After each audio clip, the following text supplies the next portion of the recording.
अज्ञात भामट्यांनी रात्रीच्या दरम्यान घरामध्ये घुसून घरामधील सामानाची उचकापाचक केली आणि 2 तोळ्याचे सोन्याचे दागिने आणि लाखो रुपये रोख रक्कम असा मुद्देमाल चोरून नेल्याची घटना राहुरी तालुक्यातील पाथरे खुर्द इथे 14 जून रोजी सकाळी उघडकीस आली आहे. ज्ञानेश्वर शिवाजी जाधव हे 13 जून रोजी रात्री 10च्या दरम्यान नेहमीप्रमाणे जेवण करून बेडरूममध्ये झोपलेले होते. 14 जून रोजी पहाटे 5च्या सुमारास ते झोपेमधनं उठले तेव्हा त्यांना हॉलचा दरवाजा उघडा दिसला.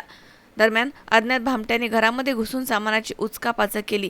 कपाटाच्या ड्रॉवरमधील 2 तोळ्याचे सोन्याचे दागिने काढून घेतले. तसेच 2 लोखंडाच्या पेट्या घेऊन घराच्या पाठीमागील शेतामध्ये पेट्या फोडून त्यामधील 1.5 लाख रुपये रोख रक्कम घेऊन भामटे पसार झाले. घटनेची माहिती मिळताच राहुरी पोलीस पथकानं घटनास्थळी धाव घेतली आणि पंचनामा केला आहे.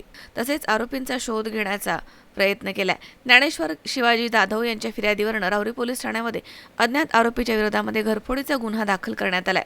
पुढील तपास पोलीस निरीक्षक रवींद्र देशमुख यांच्या मार्गदर्शनाखाली सुरू आहे. मनोज साळवे, सी 24 तास, राहुरी.